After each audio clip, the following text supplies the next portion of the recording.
The other day I was trying to get some Lichtenberg figures to simulate lightning or trees in a project I was working on.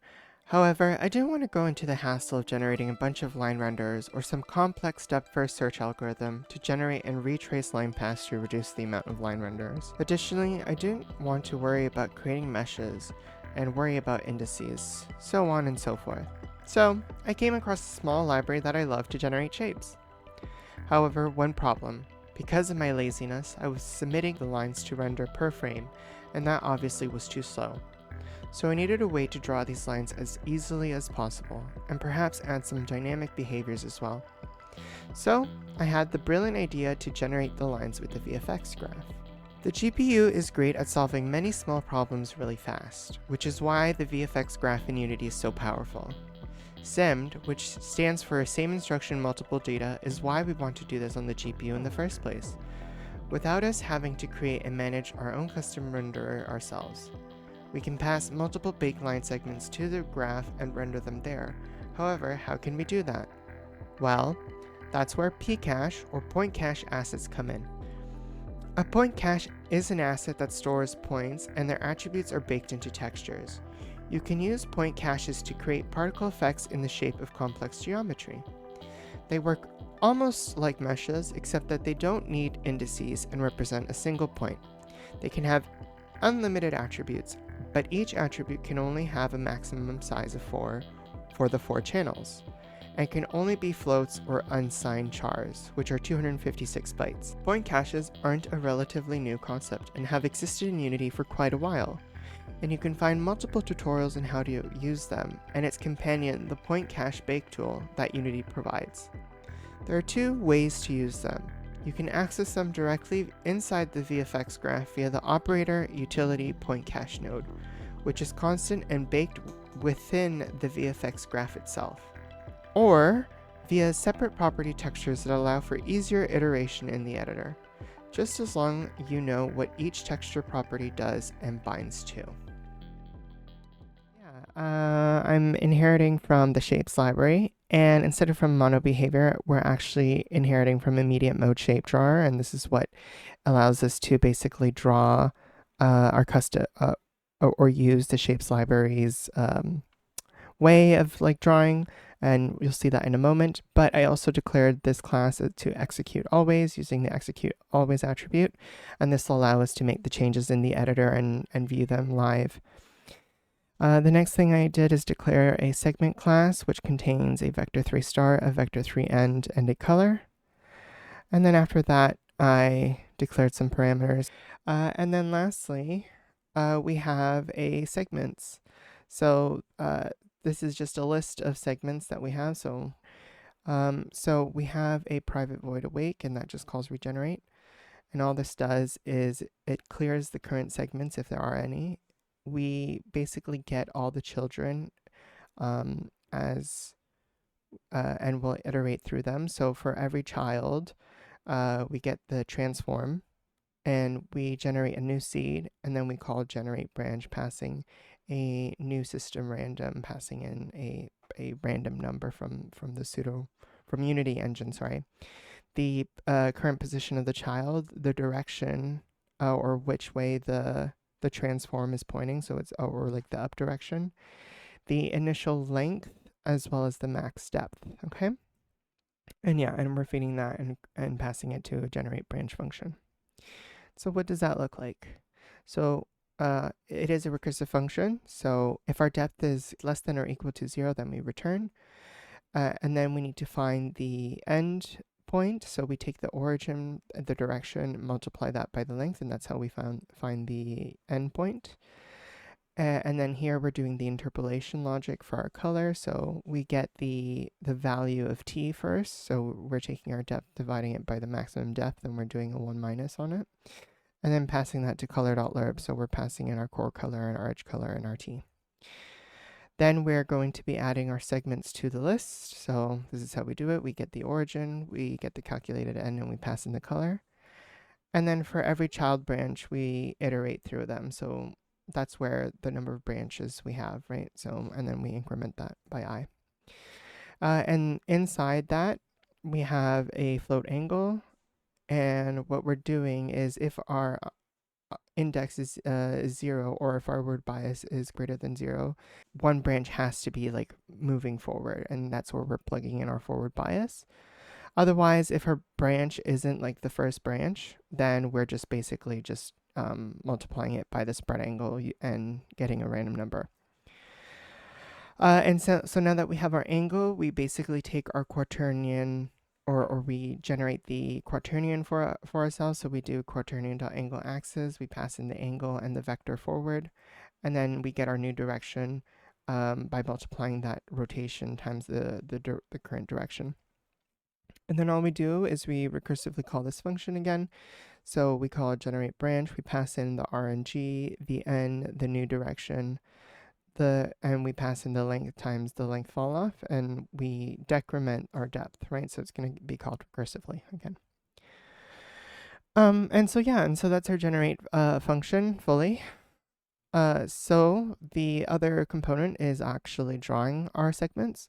So what we're going to do is we're overriding this draw shapes function that is provided, and then we are creating a command buffer for us. So that way, if we go out of the scope, it basically can submit all the commands drawing the line segments. We want to set our end caps for our lines to be round. And then what we want to do is for every segment in our segments, we want to draw a line. So we just take our segment, we pass in the segment start, the segment end.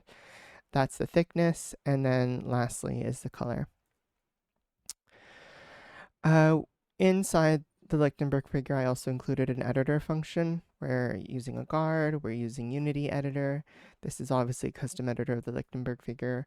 And it is also going to inherit from immediate mode shape drawer editor. We're overriding the onInspector GUI. We call the base onInspector GUI. We add a space. We create a horizontal layout. And then the most important part is just if we click on this regenerate button, then we call regenerate. So nothing much, pretty much simple editor code. And yeah, and that should give us everything that we need for that. And so yeah, let's go back to Unity. So yeah, here's our Lichtenberg script that I created. And all I'm going to do is I'm going to increment the branch count. So I'm going to set that to 4. Let's regenerate that. Okay, we get that. Maybe the initial... actually, the length fall off can be 0.8. Let's regenerate that. Okay, great. Let's see. Let's increase our maximum depth as well. And as we do, we notice that we're getting some very, very slow performance. But again, that's because we are basically enqueuing multiple lines per frame, and that is very slow. Although, I mean, obviously it's a lovely library.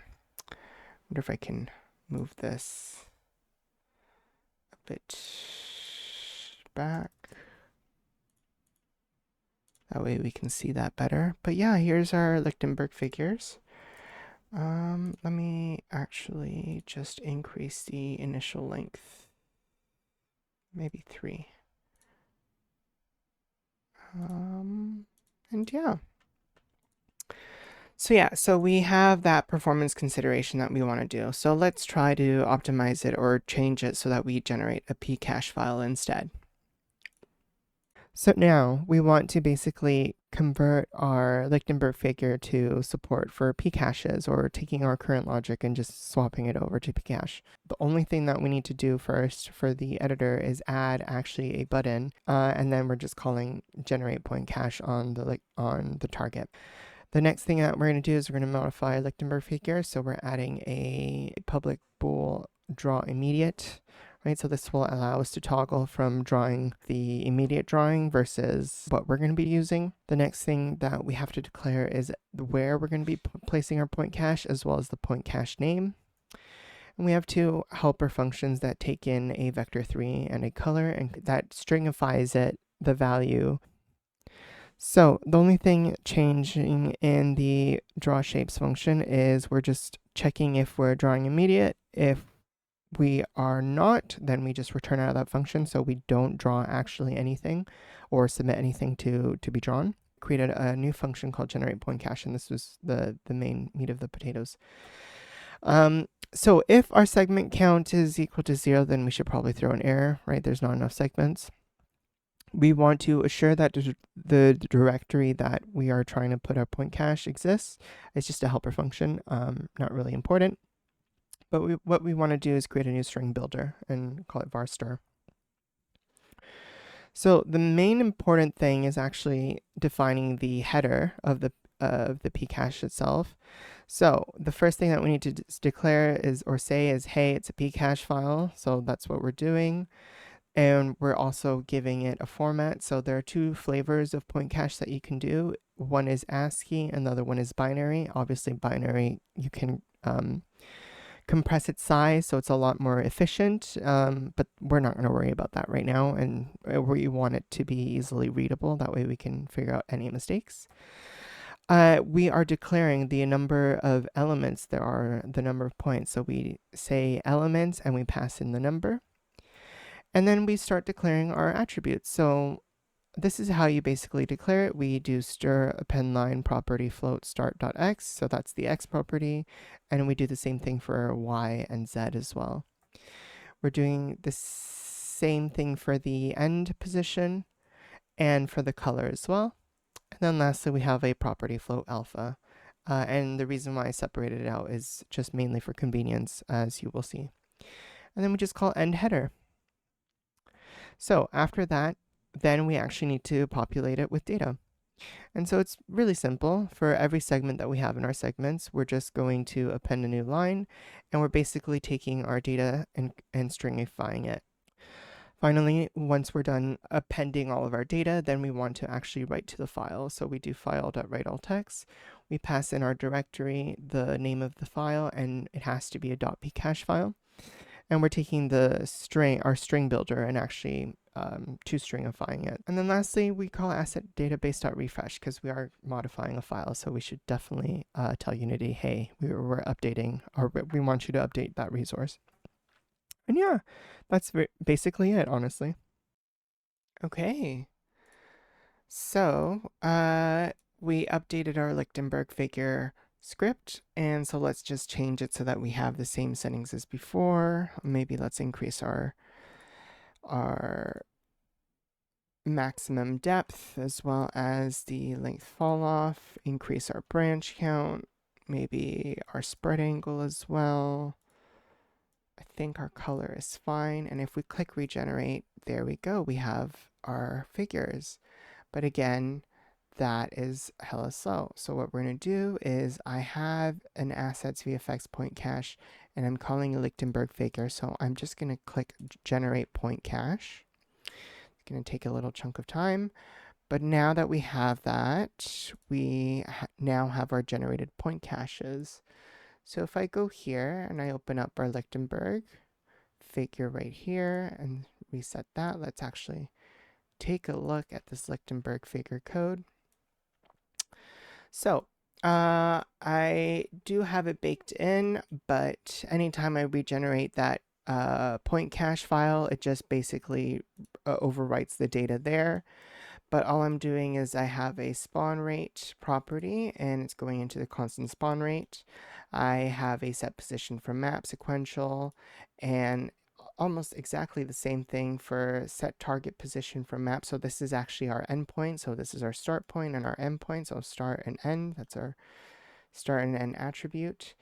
And then we set our color as well, sequential, and then finally the alpha, right? So we get the alpha as well.